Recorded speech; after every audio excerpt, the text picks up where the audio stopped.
And welcome to the latest edition of the 941 Sports Zone. I'm Spitz.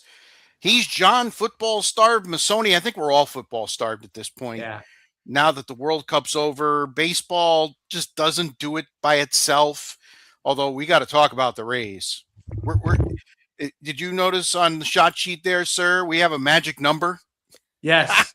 And you know what? We were just the last sort of, I wouldn't even call it negativity. But the last time you and I were like a little bit nervous about the Rays was right after the All-Star break.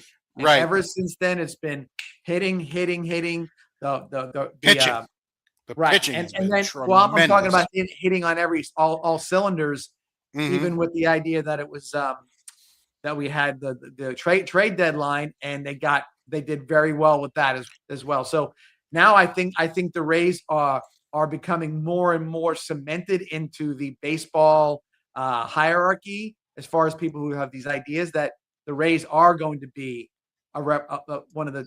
I think it's them and the Yankees are the two top teams from the AL at this point, as far as the geniuses in Las Vegas are saying. So I think the Rays have solidified their spot this year, and looks like they've made some good moves on top of that. Absolutely. We'll get into that. It's playoff time in golf. Yeah. Mm-hmm. And we're going to do college football over-unders. I've selected about 6 or 7 teams from each conference. I think I took 8 from the SEC because there were a couple of interesting ones there. So we'll get into all of that as we move on in episode 51. You know what that means, John? Next week is 1 year. Happy anniversary coming up soon. Yeah, that's right. And next week, we're actually going to start splitting the shows. We're going to have a 30-minute roughly 30 minutes, high school football portion of the program, a kind of a wrap-up and then a preview of the next week.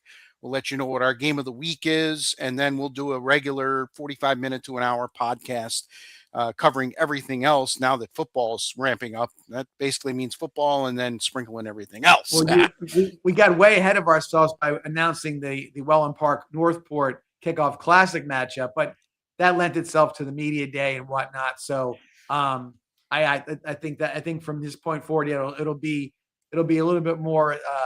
We won't go that far in advance. It'll be week by week, and I think there's going to be some really. I don't looking at some of the schedules and this and that. I don't think there's going to be a week where we don't have 2 or 3 really good choices as to what's going to be playing out, either from rivalries or districts championships or additional district games, I should say. Right, I'm trying to get out of my mouth.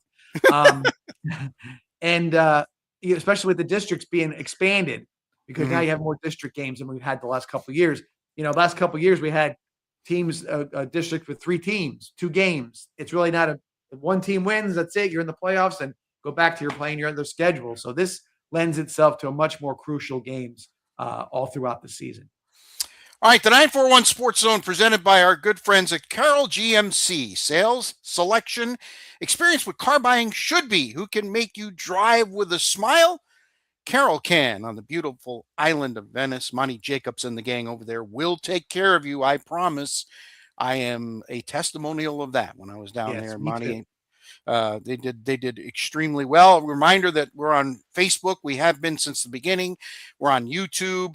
And now we're on Twitch. We've been a few weeks on Twitch. So if you want to take in the show live on Twitch, you can go ahead and do so as well. High school football news. I didn't put it on here, but we've got to kind of talk about it, John.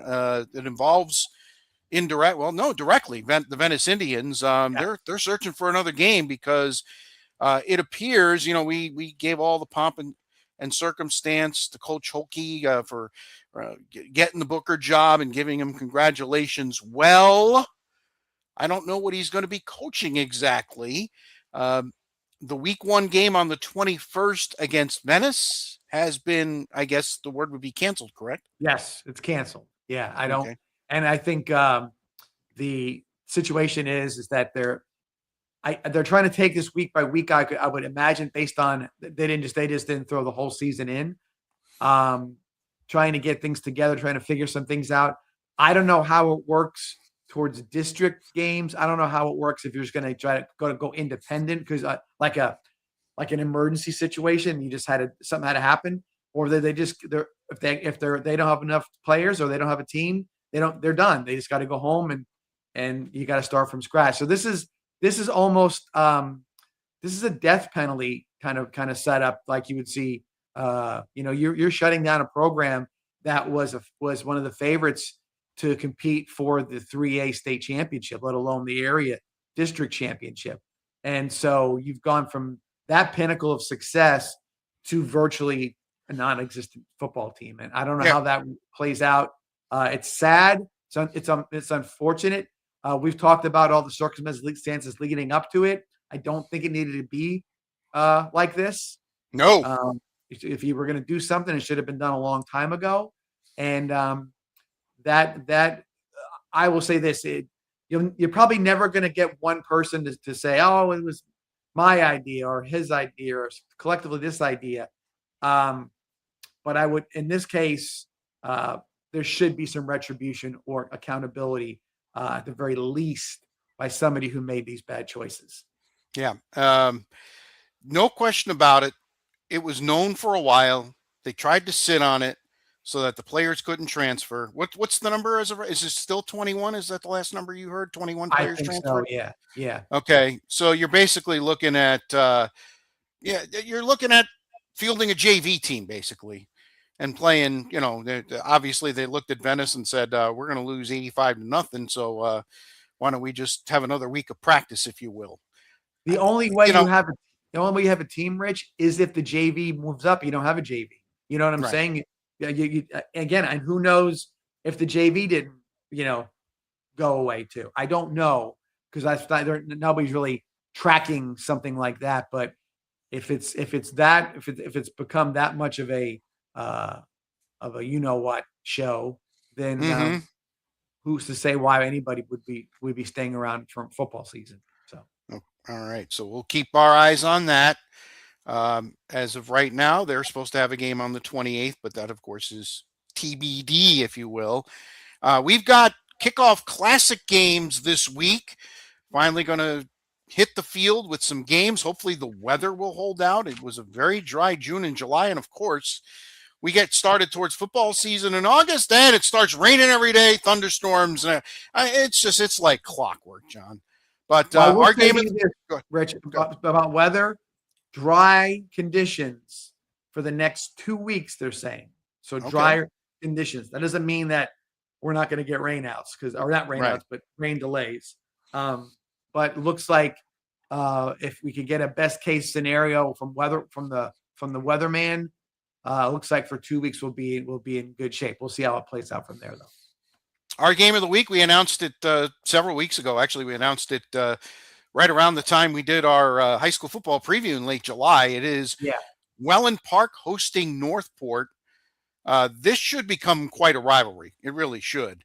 Hopefully Northport, Coach Devin Gales getting their stuff together, coming off a 1-9 season. They seemed pretty confident during the high school football preview. And Sasha Heyer, in his first year, of course, second time he's taken over a very young program. He was the coach at Northport way back when.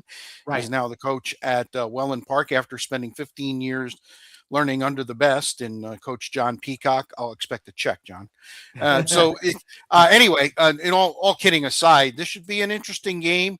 The lid lifter, the Eagles get a home game in this series as well. What are they separated by 6 miles, 7 miles? It's something like that. Yeah, it's not much. And listen, if you're Welland Park, you just want to be competitive this year. You just want to be competitive. Everything was thrown together. You didn't have a spring game. You didn't really have much of a spring practice. So you're behind the 8 ball. And, of course, the Bobcats back in districts after several years as an independent. They certainly want to get off on the right foot as well. So it should be a very interesting game Friday night at the home of the Eagles. Now you said about this rivalry. It is already, of course, it's a rivalry because you have a situation where there's a school 6 miles away, and it makes it to be just that natural of a rivalry.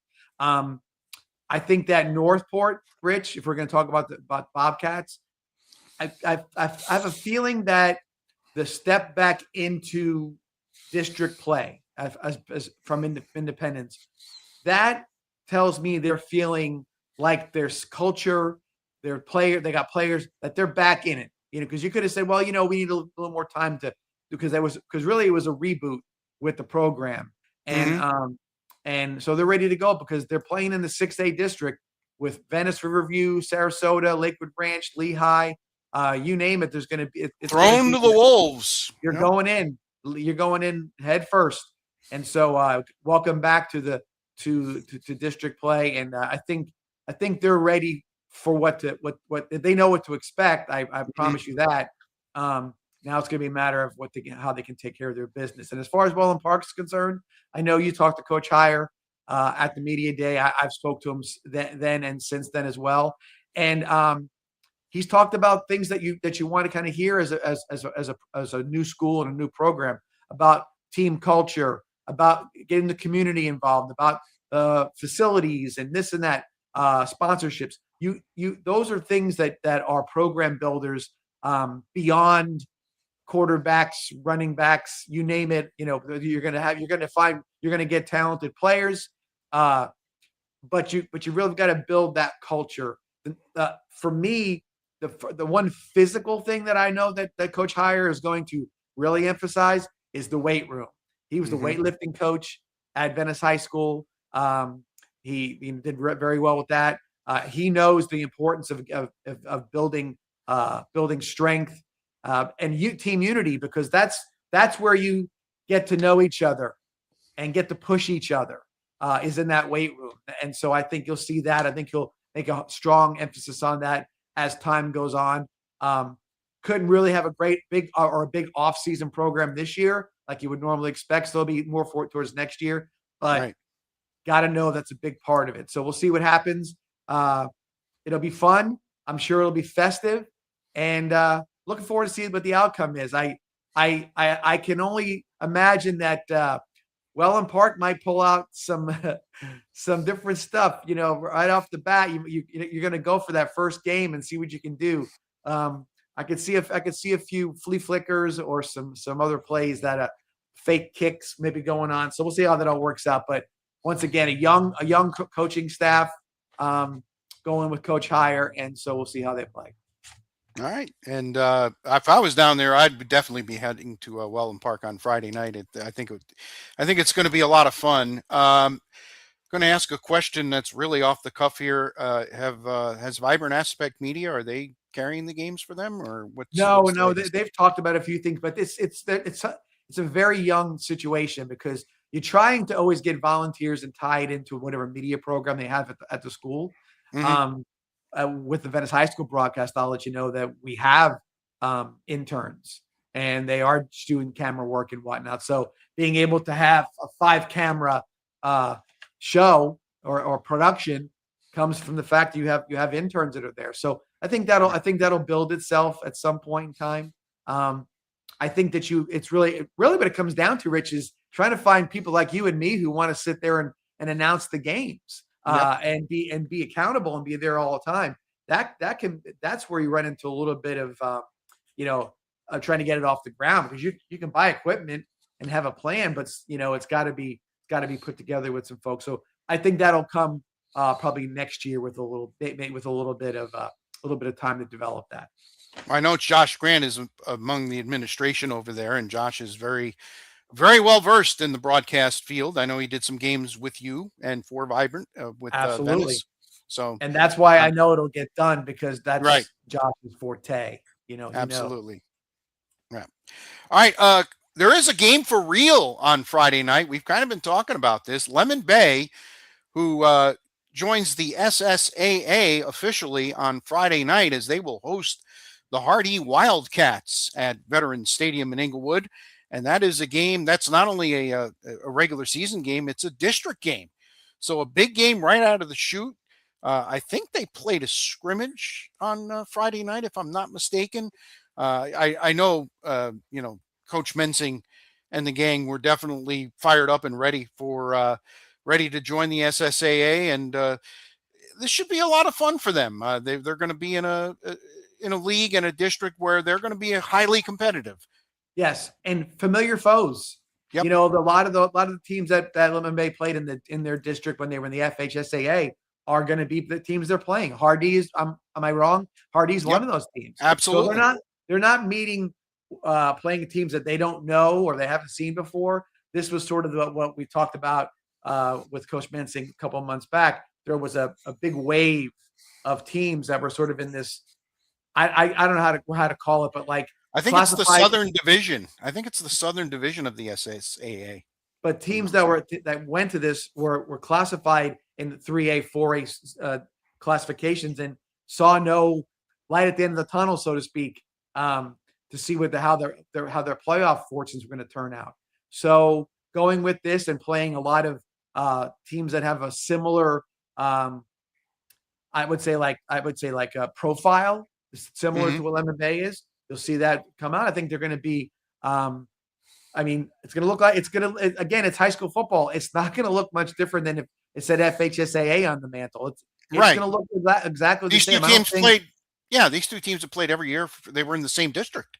So, you know, if you're a Lemon Bay fan, you're going to walk in and say, well, what's the big difference? You know, there isn't.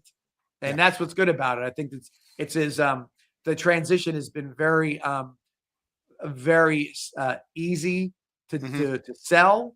Very easy to get started because you already had a sort of a ready-made group of teams that you were gonna work with, and that you've played in recent memory.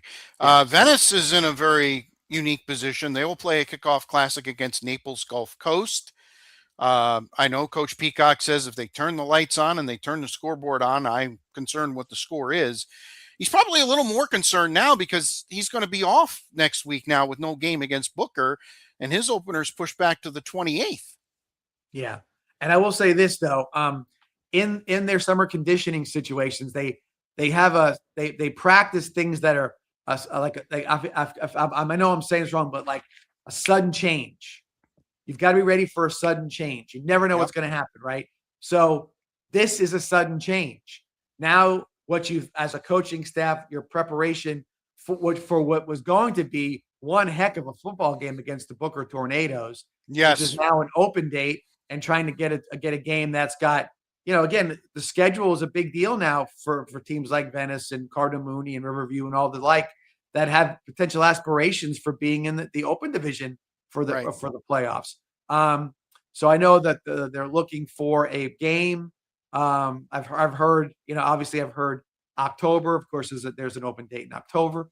So, that's going to be something they got to work out. I know that they will end up with a game. Trust me. There's no way they won't. Just a matter of if the game is what they hoped it would be with Booker. Okay. There is one kind of other pretty big game. It was an amazing game last year when Riverview lost at Port Charlotte 50-49 in the kickoff classic. They renew acquaintances up at Riverview with both teams having lofty expectations, whereas last year Port Charlotte thought they were going to be pretty good. Riverview was breaking in a new coach, and as it turned out, it was a bell ringer of things to come. This is a kickoff classic where they're going to keep score, and the score might again be in the very high numbers. Absolutely. I know we're still in the week 0 of the schedule, but what a game. I'm looking. I think with Coach Christiani, I've known him for a long time. His energy, his ability to motivate young men. He's got all that. He's got that. And you can't imagine how much he's got that locked in. Playing a team like Port Charlotte is a great test for his team early on, and similarly for Port Charlotte, he knows you're going to get a tough-minded, well-coached team from Riverview with tons of talent as well. So we may know something about both these teams after week 0, because I will tell you this, Rich, I've been saying for the last couple of years that Port Charlotte is going to make a run. I've always talked about you need quarterback and coach. You need all the different things to make a great team. The one thing they lacked going into last year was experience. Mm-hmm. Okay. And they got it big time. The experience of playing against certain teams and having to take a couple lumps and to know what it takes to get over the hump. Port Charlotte, you're not in a metropolis where you can find players and reload and do different things like that. You can maintain a great amount of excellence, but that final goal, that state championship, requires all these different ingredients to get there. And I really believe that Port Charlotte has all those boxes checked. And I think that they are ready to get to that final spot, which is the state championship and winning the state championship. I think they have the pieces to do it, the coach with the experience. I think if they could lock in a field advantage in their region, which I think is very, very possible. Right. I think you'll see them advancing to the state finals. Well, they were the 2 seed last year. They had to go to Jesuit. They looked all but dead late in that game. They made a miraculous comeback. And then they had a lead going into the fourth quarter at Orlando Jones. I mean, that's saying that's a well-established program. I know they didn't close the deal and they were disappointed, but I guarantee you they learned from it. And I agree with you, John. I think they're a threat. Think of the 2 teams you just mentioned and the games that they played. Yep. And having those experiences, right? Because that's what you need. You have to learn that. Logan Flaherty, he learned. Okay, what did he learn, right? The receiver Pearl, he learned. Everybody learned something, and so you're like, okay, I remember that game. Remember that when that happened. How do we win this one, and how do we lose this one? You look at those different things, and you say to yourself, okay, we got there. Now we belong. And there's a lot to that. There's a lot to believing that you belong. When you establish yourself, sometimes it takes 6, 7, 8, 10 years, whatever it takes. Once you establish yourself and the culture of the program is about that, it's not about a 5-5 record. It's not about, winning the local, game. While they all matter, now you're looking at things and you start to have expectations and a mindset that's got you going in those directions. And I think they're fully in that mode right now. Well, that offense is going to be deadly. Bruce Blandon back for his senior year at running back gives him a great running. You talked about the Flaherty to Pearl connection, both kids. And I love the fact, okay, and this is something you and I are going to have to talk about down the road. I love the fact that both kids committed already. You know what? They can have fun. They don't have to worry about visits during the season or anything like that. They're done. They know where they're going next year. And I think that is huge, not only for themselves, but for the program. And I think that's going to be great. I'm sure we're going to hear something about Bruce Blandon before too long. He's got several offers out there as well. But the running back, wide receiver, quarterback combo they have, man, they are going to put up some serious points. When Blandon came into the media day, did you think he was a 4-star middle linebacker? That kid is a tough runner. And those are the things I'm going to pull away from the Riverview game. I want to see how many yards Blandon comes up. I want to see those things. Because I know what Riverview is going to bring. I know it. And I know what Port Charlotte has. But I don't know what happens when they do this. You know what I mean? So we'll see what happens when they get together. Super excited about that one. That's going to be fun to see the outcome. And I wouldn't, depending on the outcome, both coaches are good friends of the 941 Sports Zone. So I have no problem. Yes, they are. Either to coach up after the game and get an idea what happened. No question about it. I would think it's going to be a little different from last year, only in the fact that I think both teams know they're good this year. And I wouldn't be really surprised if those starters play more than a half. Because what do they have to prove? No, you're right. But, one thing I'll say to that is that sometimes the emotion of the situation get a hold of you. I think if it's close, I think there'll be some play into the third quarter for sure. Okay. I think if there's a 2 touchdown difference heading into the second half or something like that, you might see a pullback by some of the coaches. But nonetheless, it's still that first 2 quarters are going to be something to watch. They'll be fun. All right, those are just some of the games that are coming up. Do you have any others you want to highlight? Kind of a rivalry as well. You've got Braden River taking on Lakewood Ranch. Okay. So in their kickoff classic, obviously the Pirates are in that 3A district that's got Bayshore and Mooney and everybody in there, and Lakewood Ranch is in the 6A spot.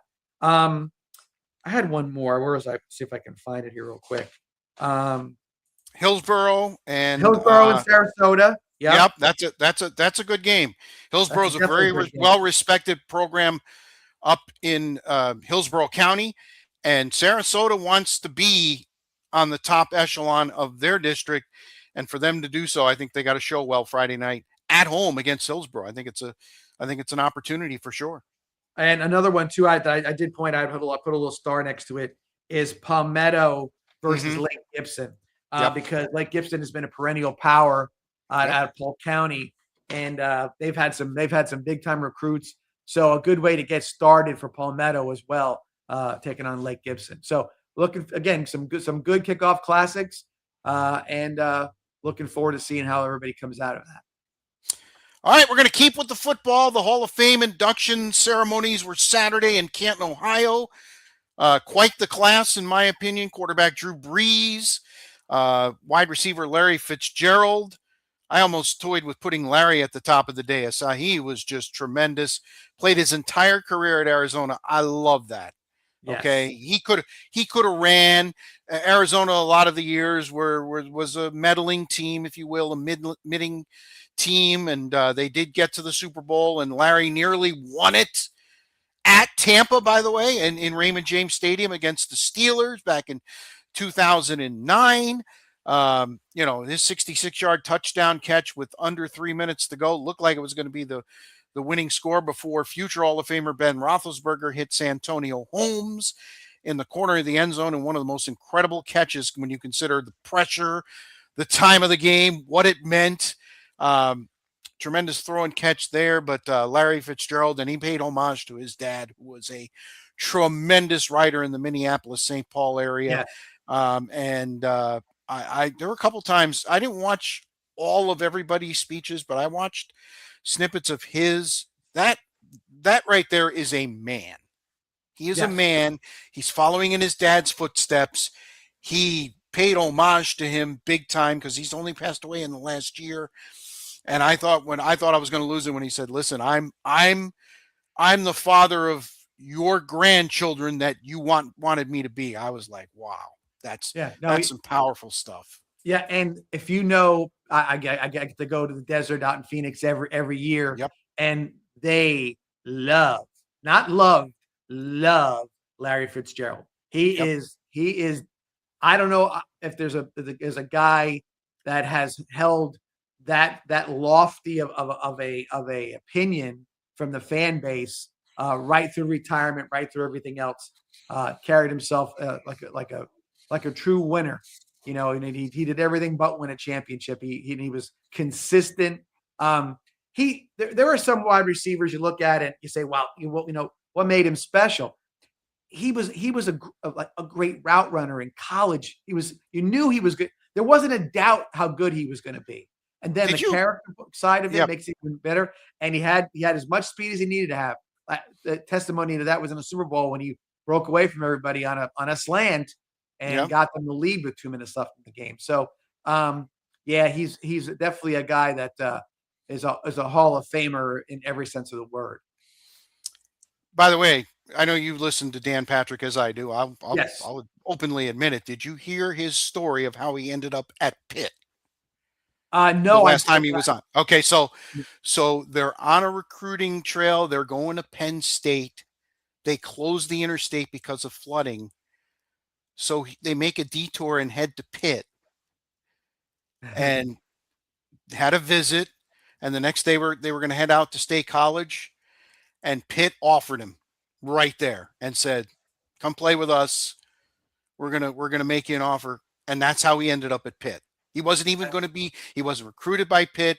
He wasn't no thoughts of going to Pitt, but because of Mother Nature, He Right. ended up at Pitt and being one of the best. And there's a college program, and we'll talk about over-unders later. There's a college program that I hope Pat Narduzzi can start bringing them back, because when Pitt's good, college football is good. And they've had some No. tremendous players at Pitt over the years. Got a good friend he went to Pitt, and he's obviously a big Steeler fan as well, but he's living and dying, and he's just there's more of a, I guess, a fevered, if you want to call it, or a very bombastic fan base.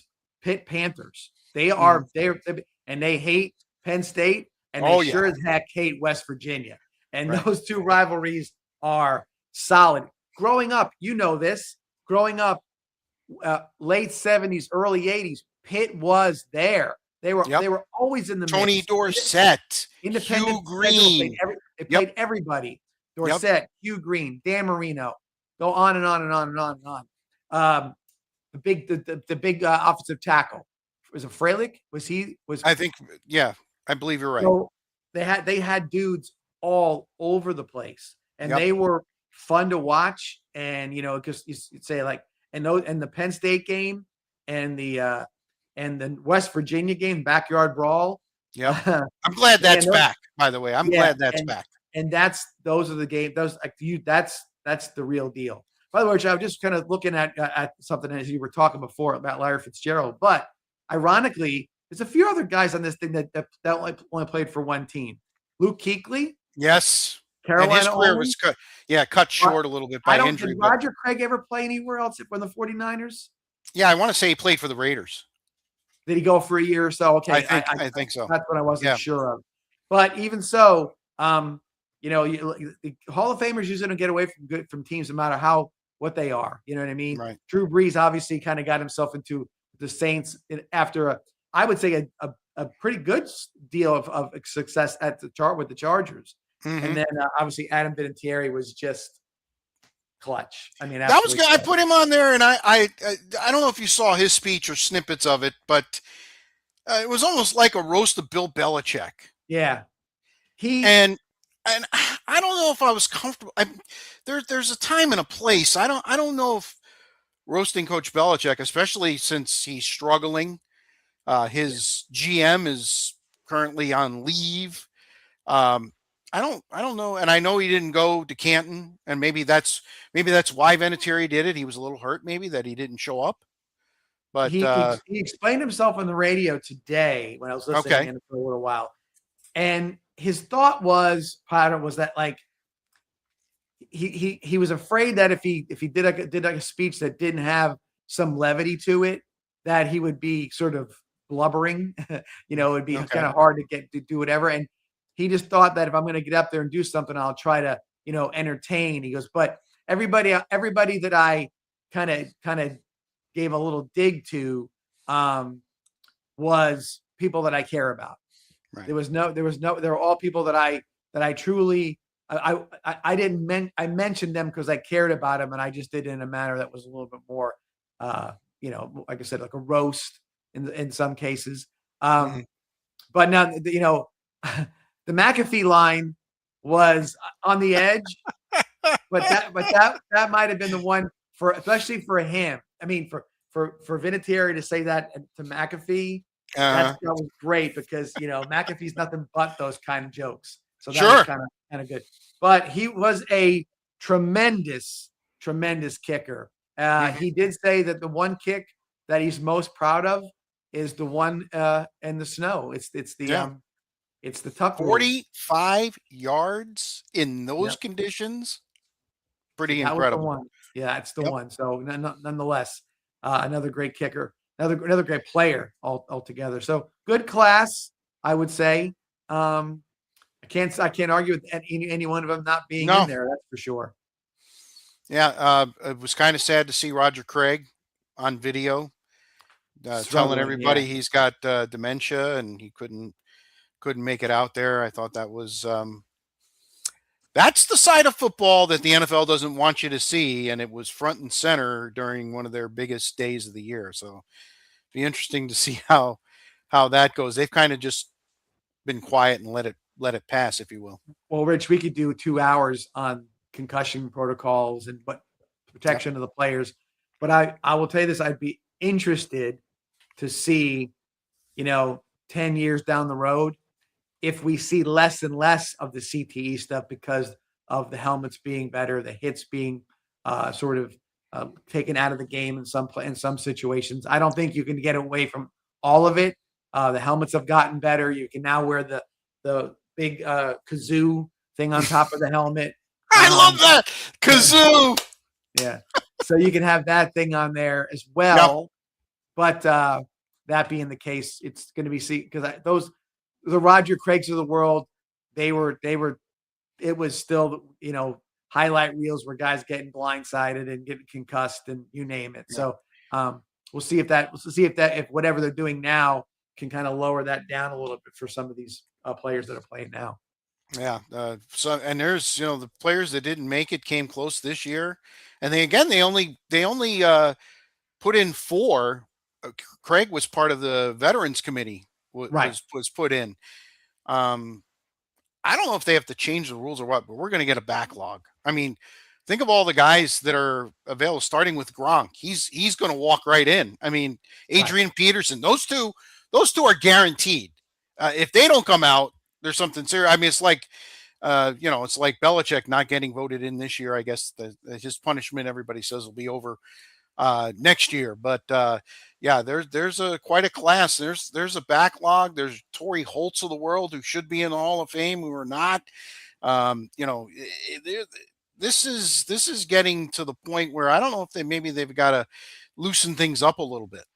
Well, I think the process becomes personal as opposed to analytical. This is the time where analytics have to come into play a little bit. You know what I mean? That you have to be like, okay, here's the resume.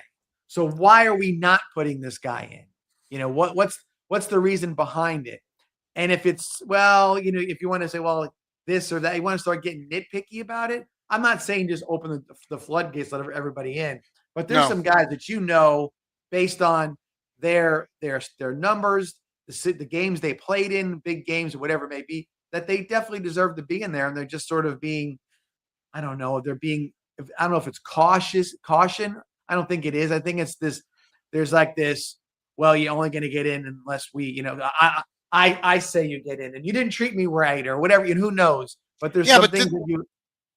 The one big difference, John. I'm sorry to interrupt you, but the one big difference with the NFL's process opposed to the others, especially baseball, you have to sit in the room and you have to explain yourself.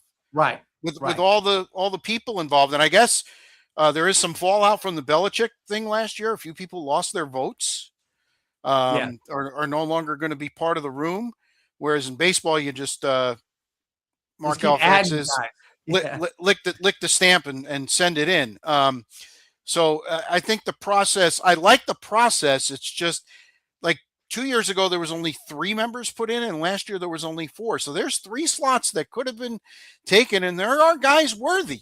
And yet, for some reason, they couldn't get I think it's 75%, if I'm not mistaken. I honestly believe this, that I'm on a board for a Hall of Fame now, and we're like, maybe this is we need to have a minimum. It's got to be you got to put 5 guys in or whatever it may be every year at the very least, because if you start getting into those 2, 1, it gets then you say, what are you going to have 11 get in one time or whatever? Or when those for sure guys are going to make it, who's getting bumped out, who might have gotten it, you know what I mean? One of those kind of things. So I think it's smart to maybe put a floor in there and say, hey, we induct this many every year. Maybe that'll help out a little bit. All right. A couple other things from football. The Bucs had their final open practice of training camp yesterday for crew members. Those are season ticket holders. Still no movement on Vita Vea. They still show video of him holding up a workout apparatus. Apparently, tackling dummy. Yeah, he's basically a hold in, if you will. And again, no movement on Baker Mayfield. Don't expect any from Baker's camp because he's basically said, I'm I'm not negotiating anymore. So the Bucks are going to have to make some decisions. Bucks at Jets Friday night, John, at the Meadowlands. It'd be interesting to see how long the starters go for both squads, who the starters are in some cases. And they're struggling. It's interesting. All these places, I saw a story today in New England. They are scrambling to try to get the field back in shape. They've got to lay down a new field. Remember, they had the World Cup there, and they did the real grass. Well, the real grass came up, and the artificial turf was deemed no good by the NFL. So they're tearing that up. They got to lay it down. They got 72 hours, John. They play Thursday night at home. That's going to be very tough. And I think the Meadowlands is having a similar, not as bad an issue, but a similar issue for the game coming up. At least they have one more night there on Friday night. As a Jets guy, what are you looking for? Well, I'll tell you the truth. You don't expect to see much of Geno Smith. Okay, he's a veteran. He knows his way around things. But I really think that this is a preseason to get the fan base back on track with Aaron Glenn.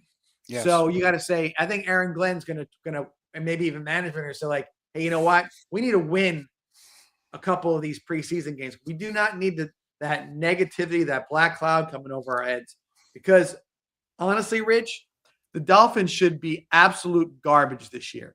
Right. And they're fine with it. They make no bones about it. They this is just how they tank in the NFL. Look what the Dolphins did.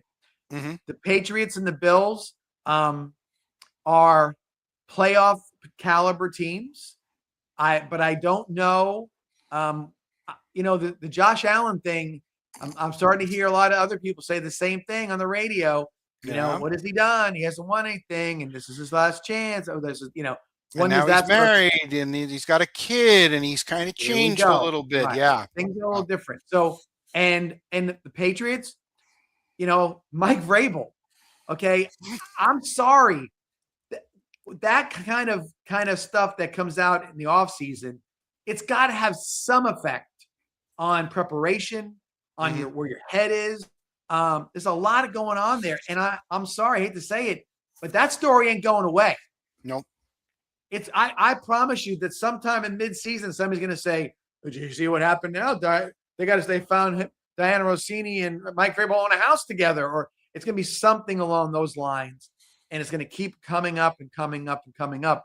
And you don't have a veteran-laden team in the Patriots to kind of get through it. Now, what does that pertain to the Jets? Not much. The Jets have to take care of their own business, but if you're looking at it and you say you get positive feedback from the preseason, you've got skill players. They were a couple of years ago, Aaron Rodgers was the quarterback, and they were saying the Jets were going to win the division and they're going to go to the playoffs. Rodgers was going to ignite the Jets, and 4 plays in. I was going to say, yeah. And so those guys didn't all go away. They built the offensive line. So they've got some stuff, and I'm again, am I overly excited about Geno Smith? No, but if there's a guy that can win you games or get you going or get things, he's moving, a good bridge guy. I agree, and the Jets have all the draft collateral for next year, and they may be able to go get whoever they want in the draft at quarterback because you can only have so many draft picks because they all end up costing you a lot of money. Especially if they're all first rounders. Right. So maybe it's time that maybe at this point you trade some of those guys in to go to the top or go to whatever guy you like, and you go get him and you take care of business. And if you do have a good season, maybe there's not going to be this, I'm not going to the Jets stuff. Maybe it's like, you know what? Jets looking pretty good. They got some sharp uniforms, It's New York City. I'm the number 1 pick. I'm going to make a ton of money on, look at what all you need to do is if you're the Jets, say, want to come have some success, look at what Jalen Brunson just did with the Knicks, right? Yeah. He's everywhere. That could be you. Go win one. And that's the where it could be. So we'll see. There's some, I would love to see another dependable, a wide receiver. They got plenty of tight ends. And on defense, it's going to all be about defensive line. They've got some secondary things going on. I think they made a very, very, very, very savvy move by getting rid of Sauce Gardner. Mm-hmm. I think it was he didn't do much after his first year. He had to sign him for a ton of money. He wasn't producing. He's injury prone. He's whatever. And if I'm the Colts, I'm looking at it saying, what did we get here? Maybe we didn't get what we expected. So again, all those things that are there that I think that if the Bills or the Patriots stumble, the Jets could be maybe a second place team. I don't think a wild card team. That would be an absolute ridiculous turnaround. But a solid team, tough team to play. So when we do over unders, I can throw any number at you, and you're going to go over with the Jets. I think the Jets are 5.5. I think. We'll do that. I think 7 is fair. Okay. I think 7 is fair. I think the fan base would not throw a parade, but they would be very happy with 7. That would be progress. 7 keeps it going through this regular season. Yeah. Keeps the fan base engaged. And again, if Aaron Glenn shows the defense starting to play, that's a big difference because his defense in Detroit was phenomenal. Yeah. And the players loved him. So I think that there's something to that. Maybe he can turn it around. We'll have to see.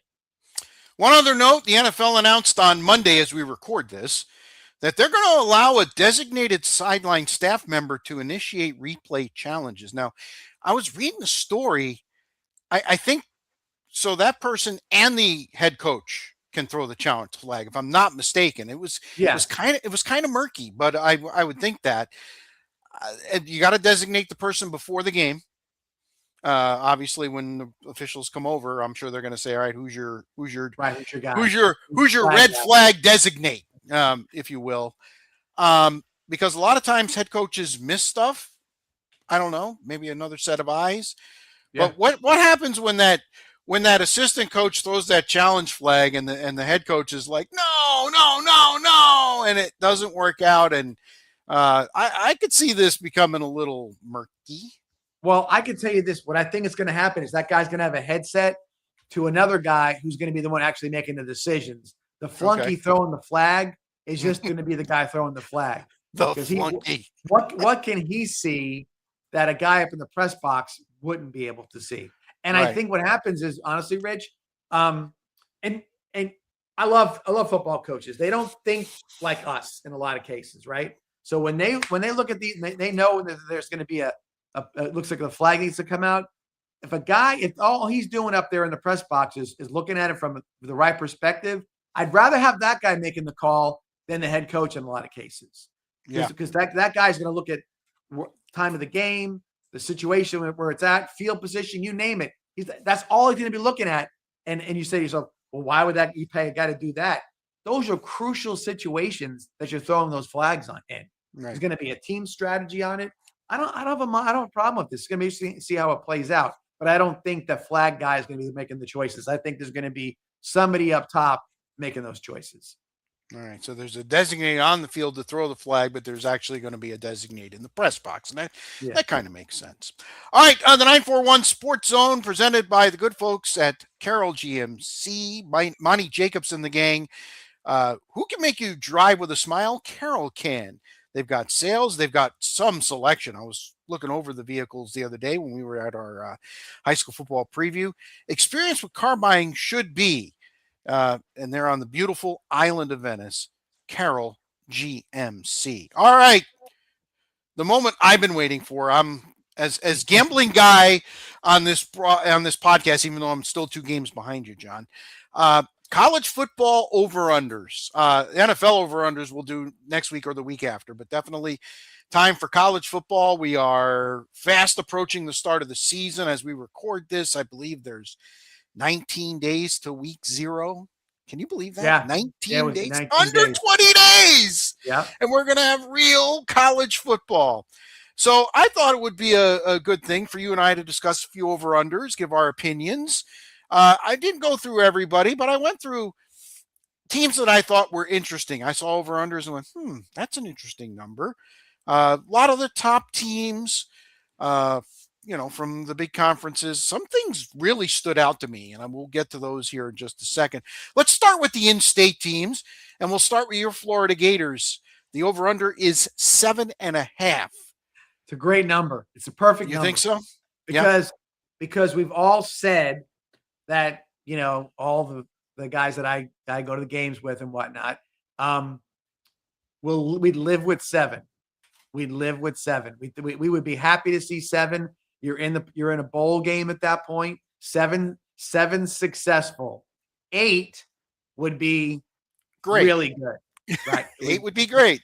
And it sounds funny because it's only one extra game, but you if you go down the schedule, there's teams you're going to look at. You're like, okay, you got Texas, you got Georgia, all right, you've got Ole Miss. So I think the first 2 games. Listen, you beat Texas last year. That's going to be tough. But it's Georgia, at Texas, right? Right. Yeah, it's at Texas this time. You went 2 years ago. Yeah, last year it was at the Swamp. So you've actually been to the last 2 Texas games. But the games you brought up right there, Ole Miss is a big game, in my opinion. Right. Auburn, which comes up week 3, right, is a huge game at Auburn. Get to. Yep. To get to what I think is the number. 8's the number. I'm in the over camp. As a matter of fact, I'm in the over camp enough that I'll probably throw a few shekels at it. I think Florida is going to be good this year. I think they're going to be 8-4 at the least. If they can get to 9, which I know is asking a lot, but if they've got talent. This team is not devoid of talent. Right. If they can get to 9, this might be the year where 9-3 gets you into the playoff. I think they've got a fringe shot. And I'm a Florida State fan saying this, by the way. I don't know if you can see this, but right in the corner of this piece of paper, it says Auburn in Florida. Okay. Yep. Because of just that. Yep. So similar situations, new coaches. Yep. You've been. I'm gonna do one quick offshoot before I get to the 8 wins thing. Yeah. I think that there was talk about the Big Ten being dominant right now. Okay, top end heavy, maybe more also than anything else. But I will tell you this: the failures of Florida, Florida State, and Auburn have made the Big Ten better. Yep. Now, mind you, people say, "What are you, crazy?" No. And I don't care if Woody Hayes came in on Santa's sled 20 years ago, 25 years ago, no one's going to Ohio State over Florida or Florida State or Auburn. Okay. Florida's failures, Florida State's failures, and Auburn's failures have had guys fleeing the South to go play up in Ohio State. I've seen it, locally. Why do you want to go to Ohio State? It's 4 degrees in Thanksgiving or whatever. Why do you want to go there for when you could be at Florida or Florida State? Well, they suck, and I want to be a number 1 draft pick, and nobody's going to watch me there. That's the Big Ten got better because certain teams in the SEC that recruited the Southeast very well have been crappy. Okay. Yes. So with that, John Summerall has come in right off the bat.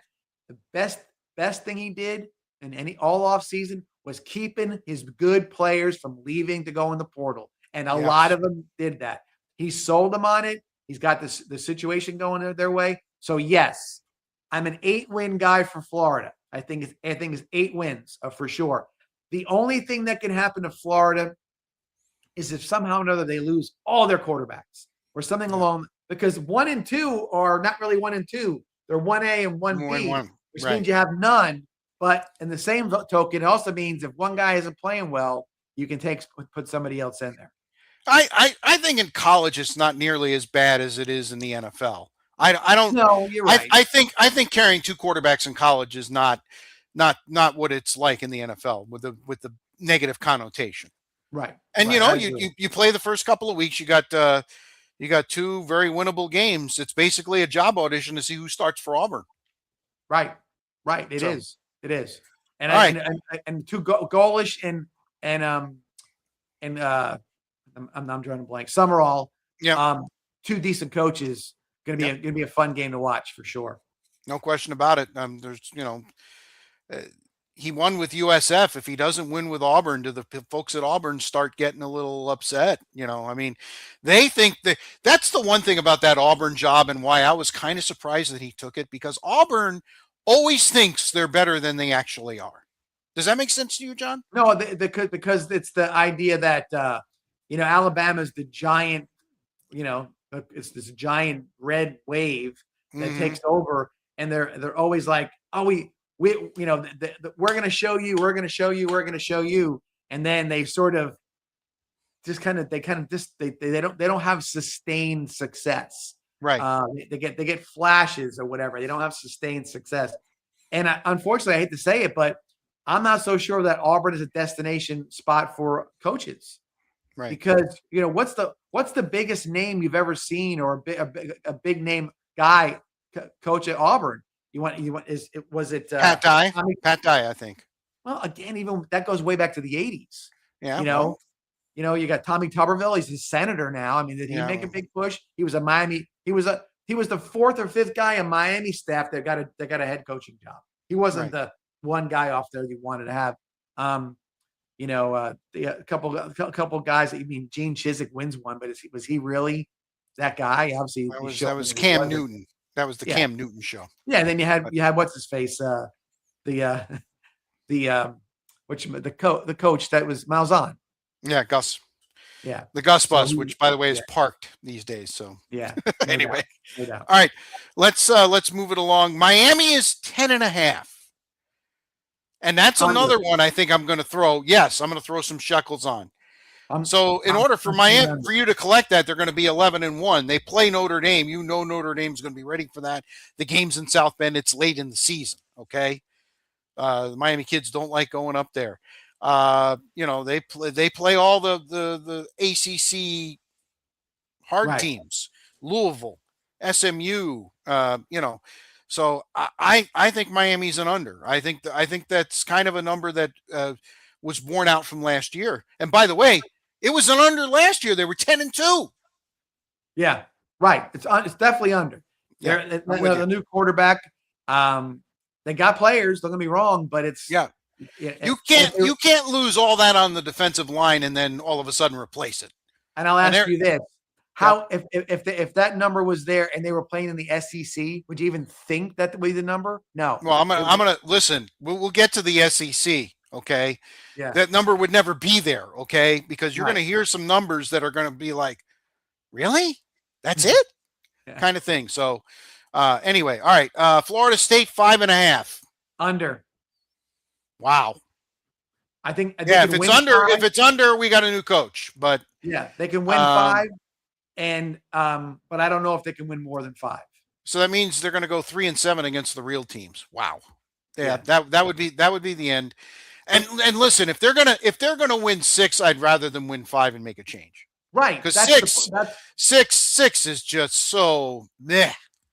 They'll find an excuse not to do the buyout because they don't have the money. Blah blah blah. As a Florida State fan, that 6 is a terrible number. Name me one player that you're excited about that's on Florida. The kid, the receiver, Robinson. Okay. I like him. I love him. But after that, you're right. There's nothing. You're absolutely right. He's done an absolutely terrible job of recruiting. He's done some portal stuff, but he's been a terrible recruiter. Terrible. USF in the AAC, they're the only team that is 8.5. There's a bunch of 7.5s, some 6.5s. USF is 8.5. They got some of their tough games on the road. Okay. I think that's a very good number for them. I think I'm going to say over. You're going to go over. Okay. I'm hoping over, but I don't know. Again, Brian Hartline, I think, is going to be a heck of a coach. They have a huge hole at quarterback. Yes. The fact that he went to Auburn with the head coach, just that's tough. That's going to be tough. And UCF is 5.5, which basically means, do they go bowling or don't they go bowling? Their big problem, they got 2 big problems. Ever since they went to the Big 12, they've had no defense whatsoever, and they can't win on the road. to save Yeah, their lives. They came that's so what I'm close against thinking. BYU last year, but yeah. Uh, Yeah, that's a good number. I'm I'm gonna going to say say over. also. Yeah, I'm gonna say okay. over. Yeah, All right. over. Yeah, I think they win 6. Yeah, I think their ceiling is maybe 7. but that's not gonna make that fan base happy. I know No, that not for at all. sure. Not at all. Not after national championships and all that. Right. Anyway, okay. All right, SEC. SEC. No double-digit over-unders. The two biggest, Texas and Georgia, both 9.5. Let's take Texas first. They get Ohio State at home. They don't play. Texas and Georgia don't play in the regular season this year. I think that's a crime. They're arguably the two best teams in the league. So they both get a break. And that's why I think they're both overs, to be honest with you. I think Texas and Georgia are both going to be overs. They both have quarterbacks coming back. I know you're not a big Arch fan. He played well in the second half of the year, and I think he's going to be much more comfortable coming out. I know you're not a Gunnar Stockton guy either. Well, I will tell you this. I like what I'm seeing out of Arch. I think the family has kind of rallied around him and said, "You'll be fine. You have the talent, whatever it may be." My problem with Texas is Sarkisian.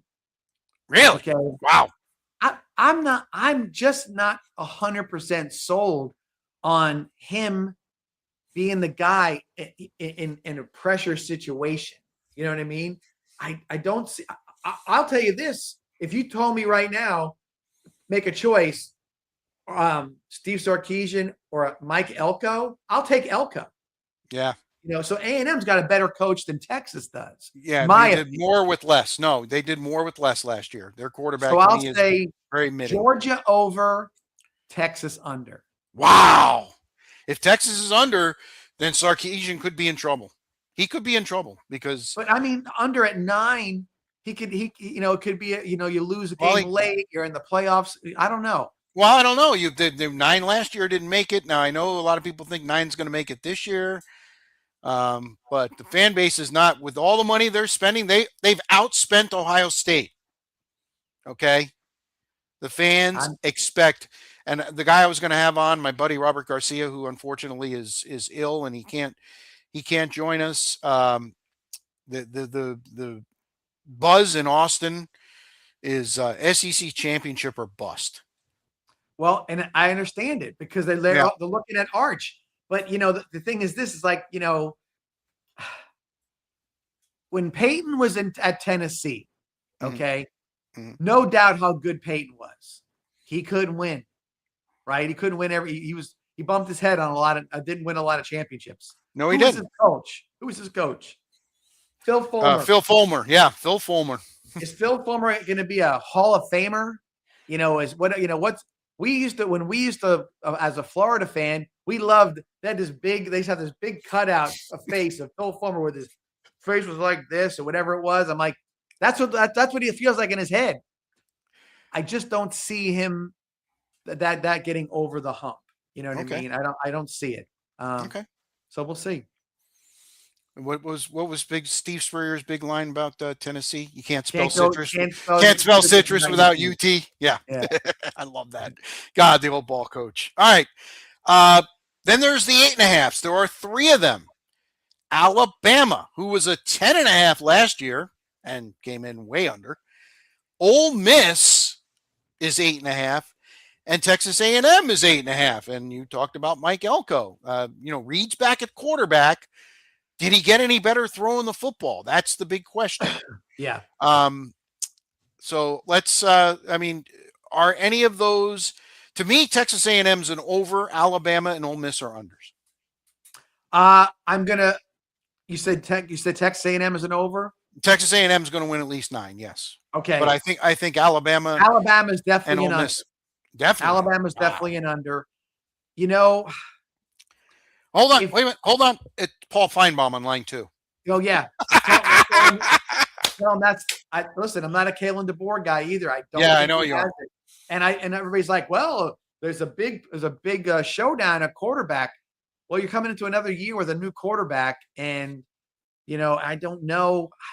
I know Alabama's got talent, but I just don't know if they're threatening to anybody anymore. Sometimes that mystique wears off and everybody's like, we can beat them. So I like Alabama under. Based on last year's A&M team, they got to be over. And Ole Miss, 8.5. Ole Miss. A full year without Lane.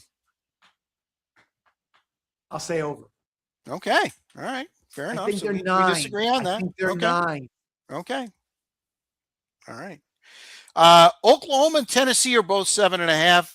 Very strong opinions on both. I think Tennessee's an under, and I think Oklahoma has a chance to be in the SEC championship game. I think 7.5 is way undervalued, especially if Mateer is healthy. Remember when he was playing well early in the year before he got hurt, they were a really good football team. Yeah. What's happening with Oklahoma, I hate to say this, but for as big of a program as they were, they're falling into the Nebraska abyss. Okay. Nebraska went to the Big Ten and thought, here we are, we're in Nebraska. And now they get the 5:30 start on the Big Ten network. They're not getting, you know what I mean? And that's where Oklahoma's landing a lot, in some of these cases. And I think Oklahoma over, and I think Tennessee under as well. Okay. I'm not. Nothing about Tennessee makes me think they're going to be great. Auburn 6.5. It's one of the reasons I like Florida. The Auburn fans, by the way, are 6.5. You kidding? They're emptying their bank accounts, thinking that Auburn's going to be over. And I like Golesh as a coach. I think he's a very good coach. I just don't know if the talent's there. No, I really don't. And they play on the wrong side of the conference. Yeah, they got to play LSU, Alabama, Texas A&M. Yeah, I could run through it. Yep. They're under. And Vandy 5.5. So everybody says they're going to go back. They're going to go back to being Vandy. I don't think so. I think I agree. I think they're over because I think that him coming back as the coach was a big deal. Yes, really big deal. Now look, he might win 7 games for the next 2 years in a row and say, I better get out of here quick, because I'm never going to get a job if I don't. But I think that Auburn's a 4 or 5 win team with Golesh. I don't see it. Wow. I don't see it turning around. Unless I overread or underreading what Brown can do at quarterback. Man, he showed some signs of being really good, but at a conference, not in the SEC. And now with a line that's going to get beat up by everybody on that side of on that western side of everything. So yeah, no, I'm not an Auburn guy, but I do think Vandy will win at least 6 games. All right, Big Ten. We got a couple of 10.5s there. Ohio State's not one of them. That's stunned me. You know why? Stunned. That's not the Big Ten. That's because they're playing Texas. They got them losing to Texas. Well, they've got Indiana in the regular season, I do believe. Obviously, they got the game with Michigan. We'll get to them in a second. So the 2 teams that are 10.5 are Indiana and Oregon. Indiana and Oregon, 10.5. I will say Oregon under. Yep. Indiana under. Yep. Ohio transfer number 6, number 3, right? Yeah. So yeah, I think so. Mendoza was a special deal there. He caught lightning in a bottle. He made it be a great pro, but he had one hell of a senior year in college. Okay. Yep. Kind of reminds me of Cam Newton. Cignetti can only pull up his pants and have some quick little anecdote to say so many times. He's not going to win football games by doing that. Trust me. And I think that while the Big Ten is top heavy, I think there's some things happen in the middle that these teams are going to get poked around a little. Oh, the Big Ten is down. No, if the middle comes up, the Big Ten is better. Yeah. They're not just a 3-team race or a 4-team, whatever it is. I think the middle's going to be coming up, and you're going to see upsets. I think you'll see Oregon lose a game they're expected to lose. Obviously, they'll be favored almost every game they play in. But Indiana, no, they're not going 11-1 this year. That ain't happening. No way. No way. If they do, then hats off. Hats off. Yeah. All right. 3 teams are 8.5. USC, Penn State, and Michigan. 8.5. I have very strong opinions actually on all 3. I think USC's over. Then I'm gonna go real quick, just off how I'm looking at it. Michigan under, Penn State under, USC over. Yeah, you took the words right out of my mouth. I think Penn State will be improved, but I think they're 8-4. They'll be tough at the end of the year, Rich, and I like Beck at quarterback. Yeah, he's coming with Campbell from Iowa State, but I think it's going to take a little bit for that thing to roll. And I think at the end of the year, you don't want to play Penn State, which every other year was the exact opposite. You don't want to play. You want to play them early. Didn't want to play them early. You want to play them late. They fell apart. Michigan 8.5. And listen, I'm an Ohio State apologist, so you could probably listen to me and go, all right, that's just the Ohio State fan talking. I know the quarterback's back, but I thought he was underwhelming last year. Underwood, underwhelming. Yeah. Well, he's going to get better. Go ahead. I'm just going to say he's going to be better. And they do have a good running game. But again, who's going to – I mean, I don't fear their passing game at all. I don't see it. I see under. And they could be 7 wins. That 8.5 number, Rich, is coming from the coach. They hired a coach that people are thinking, boom, he's a solid guy. Whittingham. But remember, I get that, but he's also coming in there and he's going to fix it the way he wants it. So I'm not saying he wants to lose games. That's not anything I'm even remotely saying.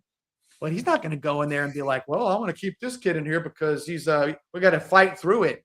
He's going to put the best guys that he thinks are on the field. And that doesn't usually early on doesn't equate to what they're expecting. Honestly, Rich, I look at Michigan and I think that Michigan and Florida have some interesting parallels, I would say. Okay. But if you lined up Florida's team next to across Michigan's team, and you put down whoever it was outside of quarterback and maybe O-line, I don't know how much better or how much more talented Michigan is than Florida. You know what I'm saying? I don't think so. And you've got them on 8.5. Now they're not winning 9 games. No way. I agree. I totally agree. All right, I'm going to skip the other 2 Big Ten because who cares? Washington under, Iowa under. Okay. All right. ACC. Now there's a pretty big gap. Miami's 10.5. We already talked about them. The next 2 highest, Louisville and SMU, who both are on Miami's schedule, by the way, both 8.5. Louisville's got a pretty veteran team coming back. SMU's been throwing money. I mean, they're in Texas. They're throwing money around like crazy. They've been solidly competitive, but I don't think either of those teams are anywhere in Miami's area code for an entire season. So, Rich, what happened last year in the ACC? We woke up in mid-November and said, Duke won the ACC?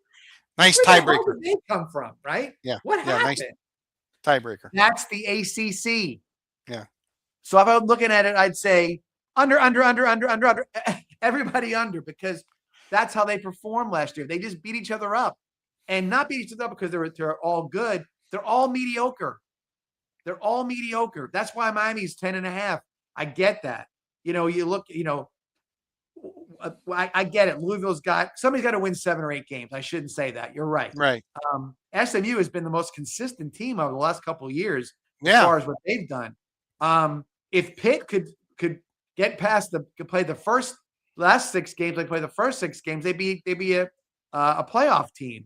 Right. And their quarterback was a true freshman last year. He's back.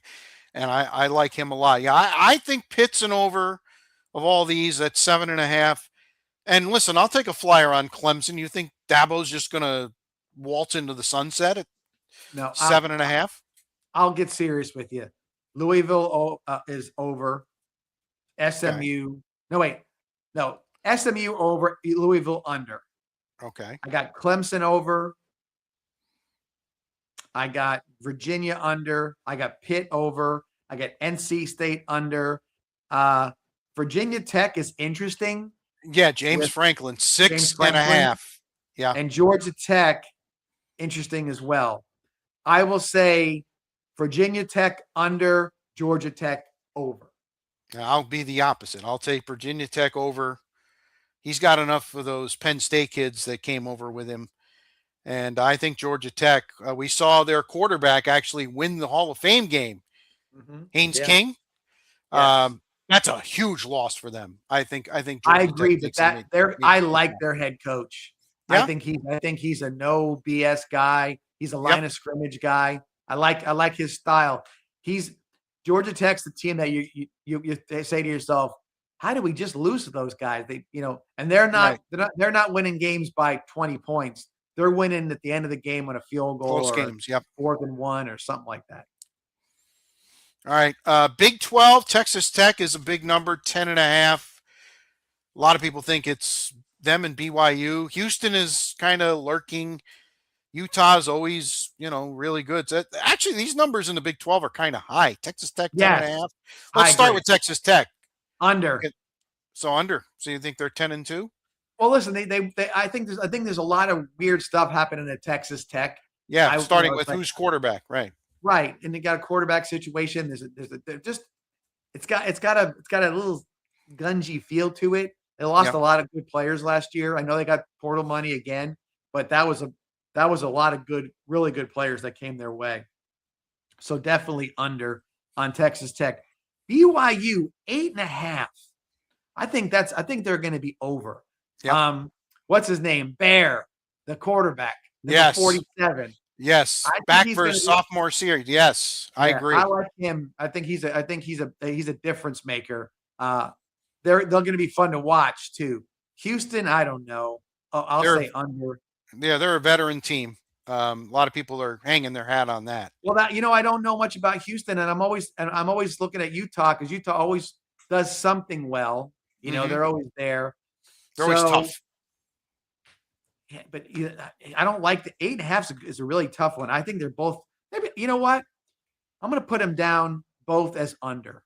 Okay. Houston and Utah. Maybe I think they're 8. I think they're 8-win teams. 8 wins. Okay. All right. Couple of others that were interesting. Oklahoma State, who was the dregs of society. Mike Gundy got fired.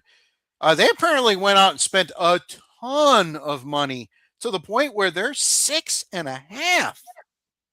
Yeah. So they're going to go from the dregs of society to winning 7 games? No. They're going to win 6 or 5. Okay. I don't see it. And Colorado. Yeah. The bloom is off the rose with Deion. They just 4.5. 4.5. I don't. I'm going to say over because I think that they can win 5 games. I could maybe see that, but if they're anything under 4, they're 4 and under. I don't think that Deion's around very much longer. His health is no good. It's I don't know how much he likes the cold weather, but it's pretty damn cold in Boulder early in the year. I don't know how a guy like him is going to recruit. Look, Travis Hunter and his son were easy recruits. They've been basically they're his kids, right? You know what I mean, so to speak. And his son the other son played safety, and it was kind of cool to go to Colorado because even back when Deion first got there, he was recruiting people in Sarasota County. Oh, yep. I went out with Deion. It was great. I'm going to Colorado. And then their parents are like, no, you're not. You're not going to Colorado. So I think there's a lot of that. No, you're not going to Colorado. And I don't know how much they're going to recruit. I think, you know what, Rich? I've said it before. I thought that in the right place with his personality and his ability to sort of be like he's got a bit of a charisma, kind of leadership charisma. I thought that he could have done well at Florida State. Yeah, and maybe recruiting, but Colorado's a tough play for him as far as I'm concerned. And it's interesting to me. I want to see if they get rid of Norvell, if they make a play for Deion, if for nothing else, to get some excitement back in the program. Why not? And tell the guy, and listen, Deion shouldn't be in much need for money, right? No. You got to pay him. I understand that, but you got to say, come save us, Deion. Come resurrect the situation. Because here's why. Right now, Miami's kind of got this swagger to them. They're kind of sure they do. They're back. They got the South Florida thing going. But I don't look at Mario Cristobal and say, like, he doesn't remind me of a guy that's going to blow my doors off on a recruiting visit. Okay. I think John Summerall is the guy, like I'm sitting right now on the edge of his seat, looking at you saying, we're going to win some football games. He's going to be that guy. And you're going to want to, you're going to love your run coach. Through a wall. Right. And I think he's going to be, and I think that when he comes in the room, he's selling you, but he's not selling you a line of, you know what? He's selling you the real deal. You're going to come work. We're going to go do this. Deion can slide in and be like, it's Deion. What do you say? You know what I mean? Prime time. Here we go. And I think he can out slick Cristobal down in Miami for recruits. And I think there's going to be guys that are players that are going to say, I get it, coach, but what you're saying to me seems a little bit scary. I think I want to go play for Coach Deion because he sounds like it's a little more fun over in Tallahassee. I'm just saying it. I think that's possible based on the approach that he's done over the last couple of years. I just think Colorado's a tough place to win and out of his element. And he came in with flash as opposed to substance, and it didn't really pay off. It didn't pay off in the long run for him. Yeah. Plus, he got sick, so that was a problem too. Sure, absolutely. I think under on Colorado. By the way, I think they're a 3-win team. I can see that. When you point to a game in September against Colorado State as a big game, that's a problem. Yeah, and listen, Colorado State plays them tough every single time. Yes, they do, even when they were good. Yeah. All right. The 941 Sports Zone presented. By the way, that was a lot of fun, and I can't wait to do the NFL over-unders with you. Yeah, they'll be good. Those will be a lot of fun. 941 Sports Zone episode 51, presented by Carroll GMC. Sales, selection, experience with car buying should be who can make you drive with a smile. Carroll can. Go and see Monty Jacobs. Tell him Spitz and Masoni sent you. Whatever. Football starved. I think Monty's football starved too. So he is. So on the beautiful island of Venice, what a showroom there. So go and check it out. Get yourself a new ride. Again, we are live on Facebook, YouTube, and on Twitch. All right. Time to talk Tampa Bay Rays. Boy, this is like a roller coaster. We come on one week, the team's struggling. And last week they had lost 2 out of 3 to the White Sox, and now they were embarking on this 9-game road trip, and the Yankees were on their doorstep, and the Red Sox were on fire. And now we come back a week later. The Rays are 6-0 on their trip. They swept Colorado. They swept Seattle in 3 very well-pitched, close games, playoff-type games. I loved what I saw this weekend out of the Rays in Seattle. Brian Baker, the all-time consecutive saves for the team, 23. He passes Fernando. My lid is sideways. Rodney from back in 2012 when Rodney had 22 in a row. Baker has 23 in a row and 34 on the year. And I remember when the Rays got him last year and he couldn't get an out. Yeah. And I was like, what did we pick this tomato can up for? Well, let me tell you, folks, he leads the majors and not by 1 or 2 saves either. I think there's only 2 guys with 30 saves. Both are in the American League. And Brian Baker has 34, and he's a big reason why the Rays are 25 games over 500, and they're starting to talk magic number. And listen, there are 2 guys that I respect out of New York. Michael Kay, who does his own show.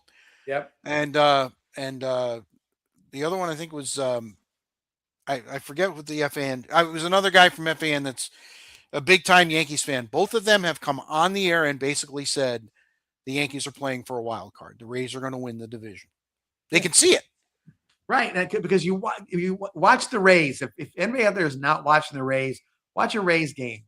They look for the first time in a long time, like the better team every night. Mm-hmm. The lineup is better than most teams that they're playing against. The pitching is solid. They got a closer. You know, this is not like the Rays come on TV and you're watching. You're like, this is legit. This is not a streaky thing. This is you really expect legit. them to win as opposed to hope they win. You get up. It'd be a game. It's they're down 2-1. Two guys get on base, and whoever the sixth hitter on the lineup was coming, you're like, well, that's it. No one's getting a hit on the last 6, 7, 8, and 9. They're not getting a hit. We got to go back to the top of the lineup.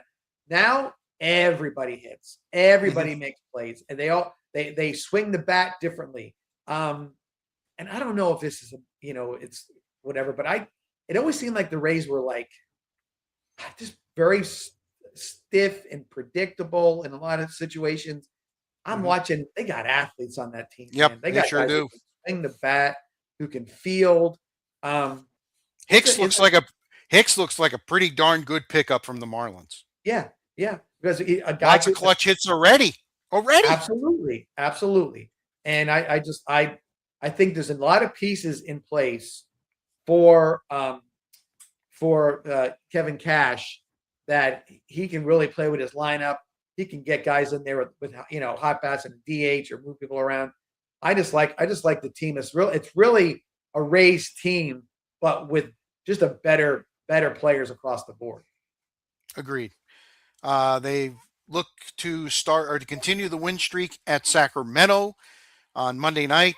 Peralta, who had a rough first start, but the Rays picked him up by scoring 2 in the ninth and winning in extra innings in his start in Colorado. I don't expect much tonight either, to be truthfully honest with you. That's a bandbox that they play in. Give the pitching coach Kyle Snyder a couple of weeks to straighten out what Peralta was all messed up in New York when he pitched for the Mets.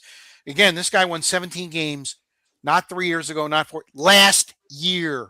Right. He didn't just forget how to pitch. Right. So Kyle Snyder will work his magic. And hopefully that does start tonight in Sacramento. But if it doesn't, it'll be during the next homestand when they come back home. 5.5 over the Yankees, 7 over the Red Sox. That thud you heard might be the Red Sox falling back down to earth after they killed the A's in game 1. And I saw all kinds of fans posting stuff. Oh, my God, we're playing a minor league team. You dropped the last 2 games of the series to the A's, and now all of a sudden there's a sickness going through the Red Sox. Like, give me a break, will you please? Now, and listen, the sustainability of the percentage they were winning at is not possible. This is not going to happen. And they to me, this is not who the Red Sox are.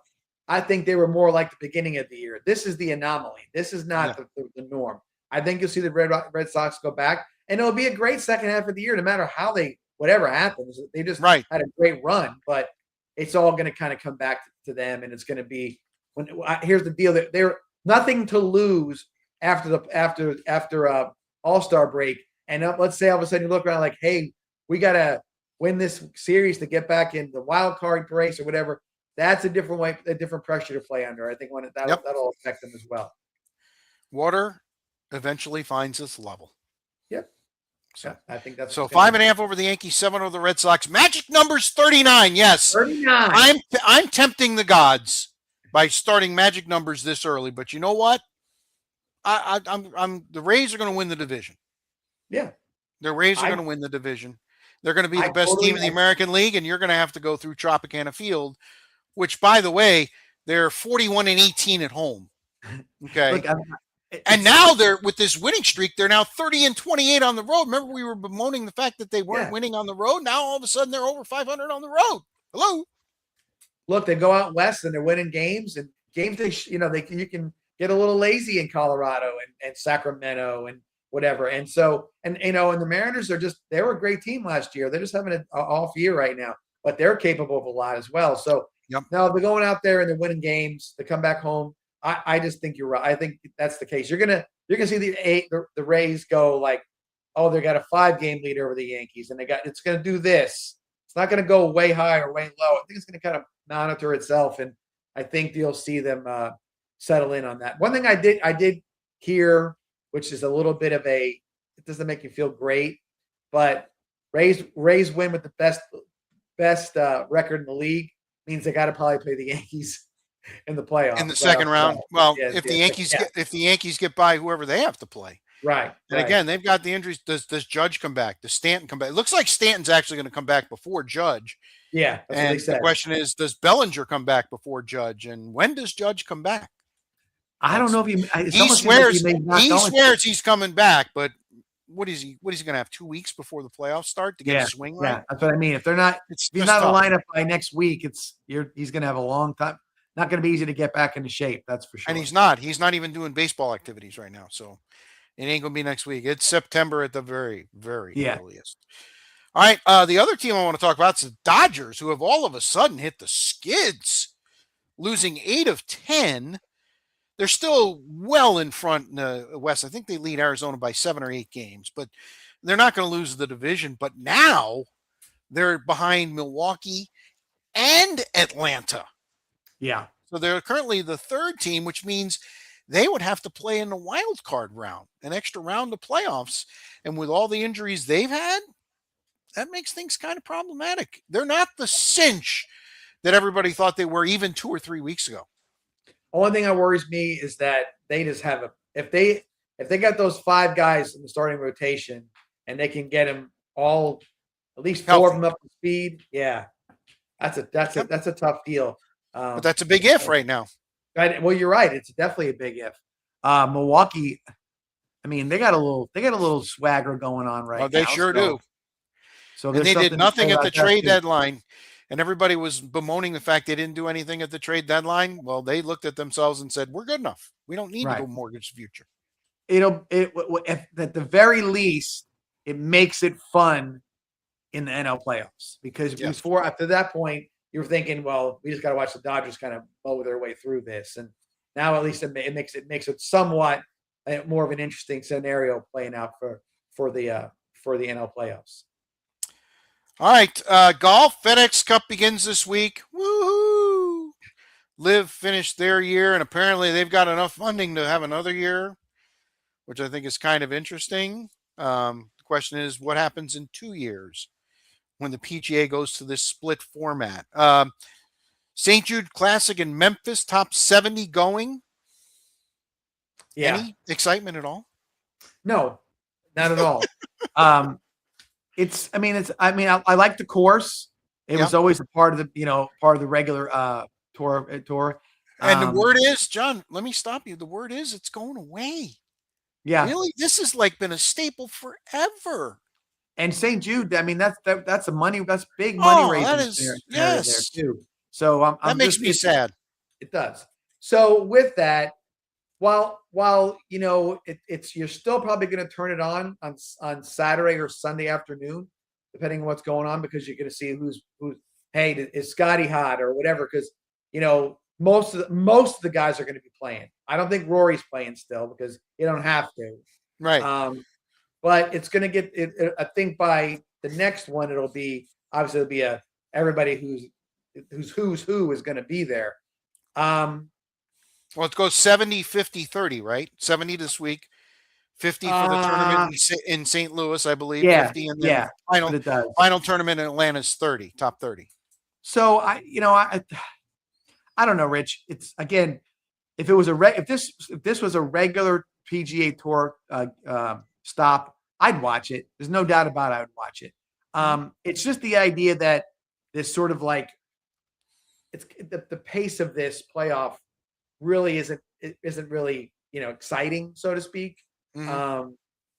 Guys are not. There's no real jockeying for position. It's just the bottom 5 or 6 guys that'll be moving back and forth, that kind of thing. So we'll see. I don't think it's going to grab a lot of attention. It'll get enough, and I think everybody's just waiting for the last one, which would be the one in Georgia where they kind of have the Tour Championship over at East Lake. Yep. Yep. All right. Locks of the week. Are we going to release? I'm going to go. I got All right. enough to go. Enough to bite on this stuff. Okay, go for it. I was going to go high school, but I'm like, I don't want to do that right off the bat. Well, you piqued me a little bit when we brought up the Jets and the Bucks. Mm-hmm. I know it's stupid to pick a preseason game, but I think I'm doing it because of what I said.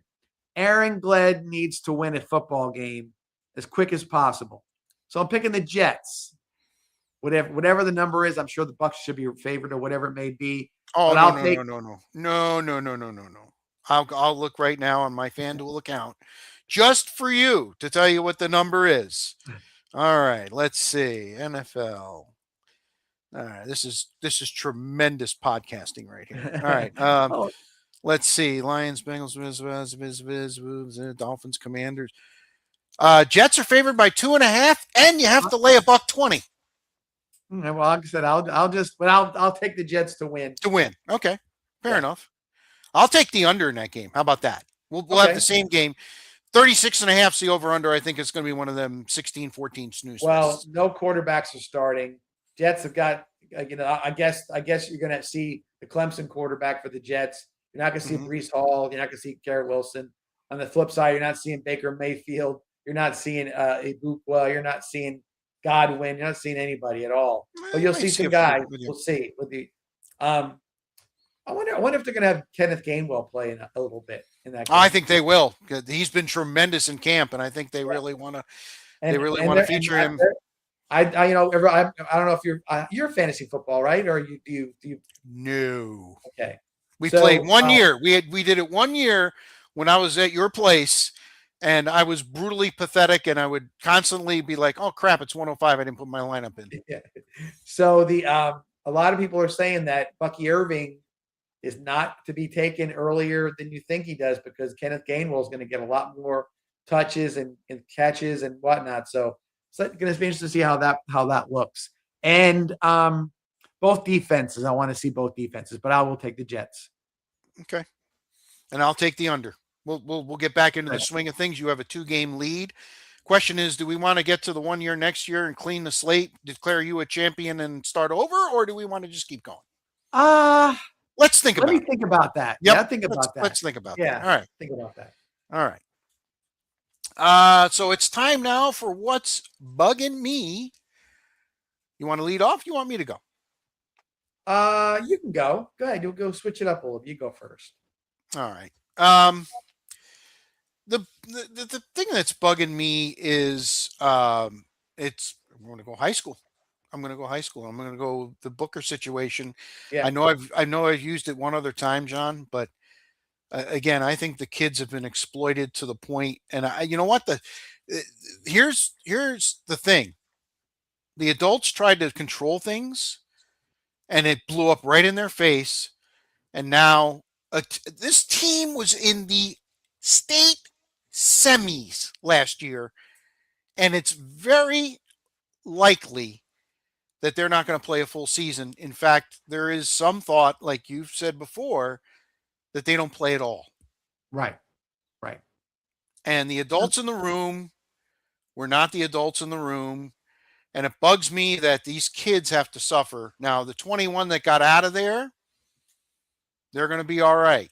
But the rest, and trust me, they had a huge squad.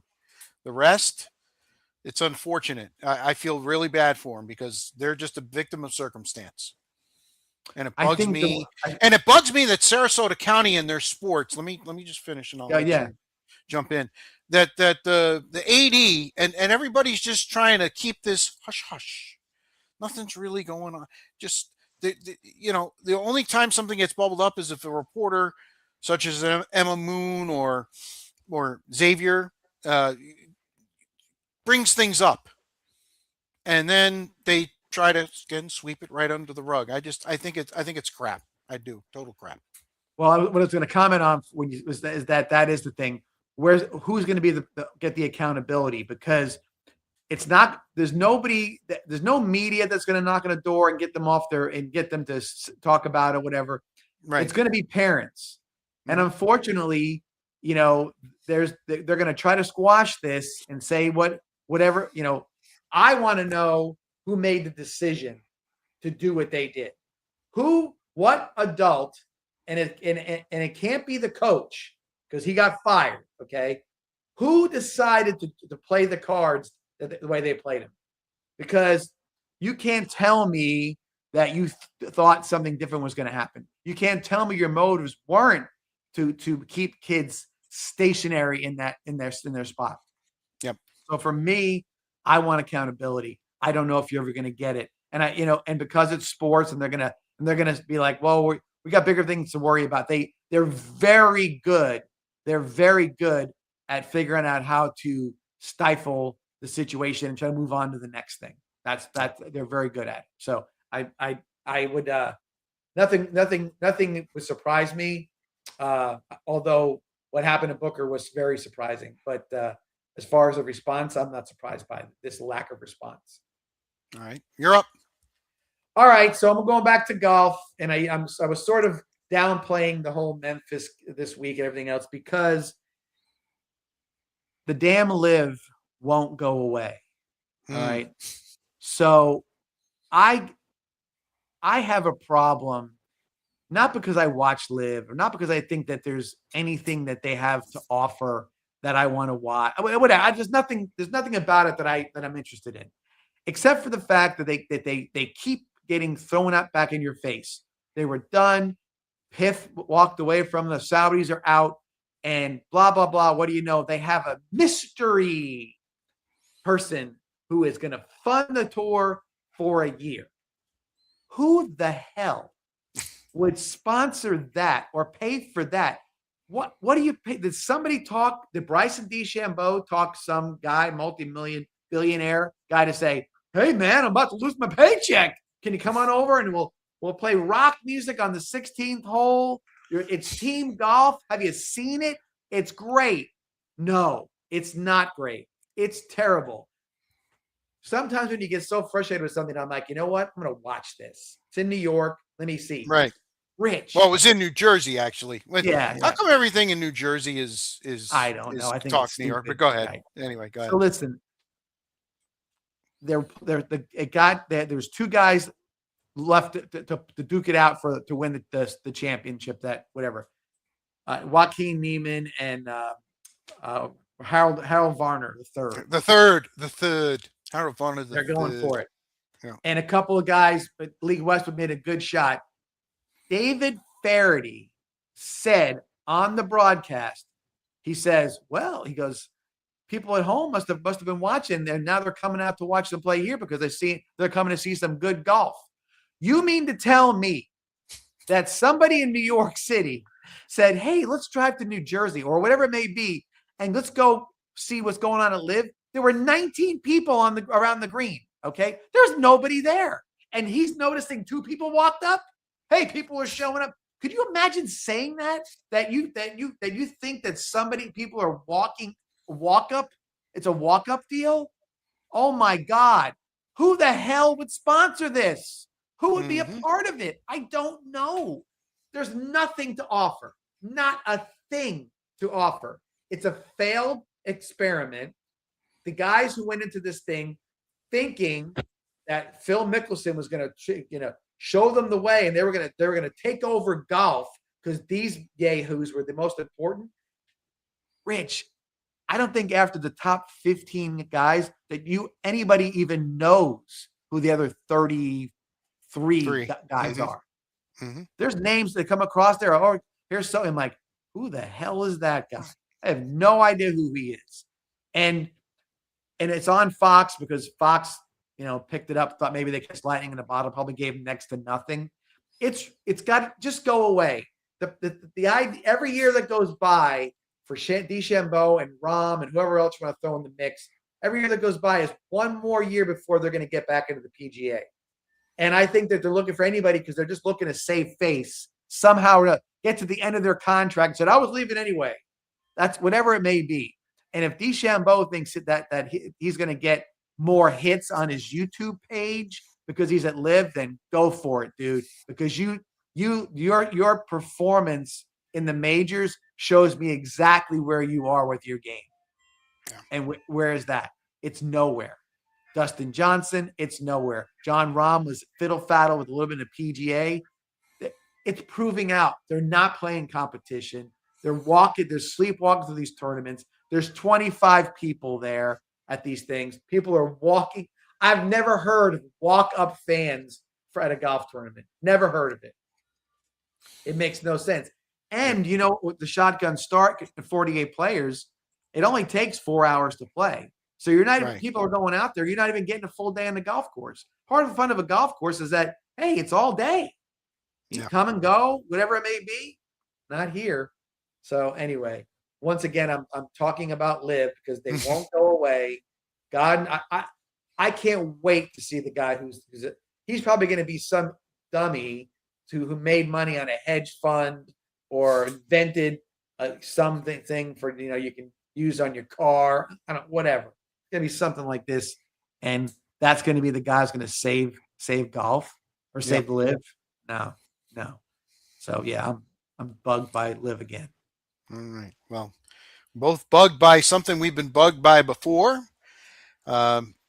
I'm not bugged by the fact that we're going to have some helmets and shoulder pads, and I know it's just preseason, but we'll be able to flip the channels on and see some games and some future FedEx and UPS drivers, especially in the second half. But it's football. Football is back, and again, if you're down there in Southwest Florida, just go to one of them kickoff classic games. If you're in Welland Park, I'd love to see that place packed. Welland Park on one side, Northport on the other. It'd be awesome. The way Welland Park's put together with the roundabouts, you got to slow down to go through Welland Park. Yes. And go to the school. It's right there. You can't miss it. Yep. And I'm sure they'll appreciate beautiful facility from what I see, by the way. Beautiful. And if they're trying to build the community in Welland Park, that's Venice has always been the case. It's a community. Lemon Bay, it's a community. We know that. We see it all the time. I told you how much I enjoyed going to Port Charlotte with the way the stadium's tucked away a little bit, how nice it was. So yeah, it's the community. That's where it all comes from. So got to start some game sometime, and why not go to the kickoff classic? Weather should be nice that night too.